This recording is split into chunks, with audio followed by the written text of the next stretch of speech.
میں تصوف کی کتب میں پڑھا ہے، ایک حدیث تائید میں مجھے مل بھی گئی کہ جو شخص روزانہ اپنے والدین کے لیے مغفرت کی دعا کرے، والدین زندہ ہوں تب بھی، اس میں یہ شرط نہیں ہے والدین فوت ہو گئے ہوں یا والدین زندہ ہوں، دونوں صورتوں میں وہ اپنے والدین کے لیے روزانہ اہتمام کے ساتھ ایک مرتبہ دعا کرے، ساری زندگی اس کے رزق میں بے برکتی نہیں آ سکتی۔ یہ اپنے والدین کے لیے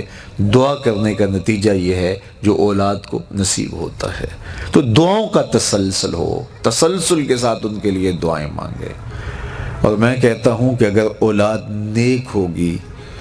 تو اہتمام سے دعا نہ بھی مانگ سکی اور نمازی اولاد ہوگی تو دن میں کتنی مرتبہ کہے گی ربنا اغفر لی ولوالدی، اے اللہ مجھے بھی بخش دے، میرے ماں باپ کی بھی مغفرت فرما دے۔ تو نیک اور صالح اولاد والدین کے لیے مستقل سرمایہ ہے اور قبر میں اس کا فائدہ ان کو پہنچتا ہے۔ اللہ کے محبوب صلی اللہ علیہ وآلہ وسلم نے ارشاد فرماتے ہیں کہ مل میت فی القبر الا کالغریق المتغوص فی البحر، جب ہم کسی شخص کو قبر میں دفن کر کے آتے ہیں تو اس کی حالت یہ ہوتی ہے جیسے کوئی شخص پانی میں غوطے کھا رہا ہو۔ بڑا مشکل وقت ہوتا ہے جب قبر میں چھوڑ کے ہم کسی کو پلٹتے ہیں، اور یہ وقت ہمارے اوپر بھی آنے والا ہے، اللہ عافیتوں سے معاملے فرمائے۔ تو کہا جب مل میت فی القبر الا کالغریق المتغوص فی البحر، دو لفظ غریق اور متغوص دو لفظ ہیں۔ غریق جس طرح کو غرق ہو رہا ہو، ڈوب رہا ہو، المتغوص فریاد کر رہا ہو، جب بندہ ڈوبتا ہوتا ہے تو ہاتھ پاؤں مارتا ہے، دائیں بائیں دیکھتا ہے، پکارتا ہے کہ کوئی میری مدد کو پہنچے۔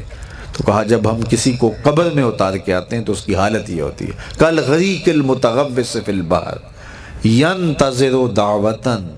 پھر فرمایا کہ وہ اس مشکل اور آڑے وقت میں دعاؤں کا انتظار کرتا ہے۔ وہ دعا اس کی اولاد کی طرف سے ہو، اس کے دوستوں کی طرف سے ہو، اس کے رشتہ داروں کی طرف سے ہو، تو ان کے ہاتھ اٹھ جائیں، وہ اٹھے ہوئے ہاتھ اس کا سہارا بن جائیں گے۔ تو مرنے والوں کے لیے دعاؤں کا سلسلہ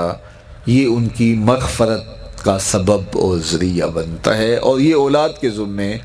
والدین کا دوسرا حق ہے کہ ان کے لیے استغفار کرے، ان کے لیے دعاؤں کا سلسلہ رکھے۔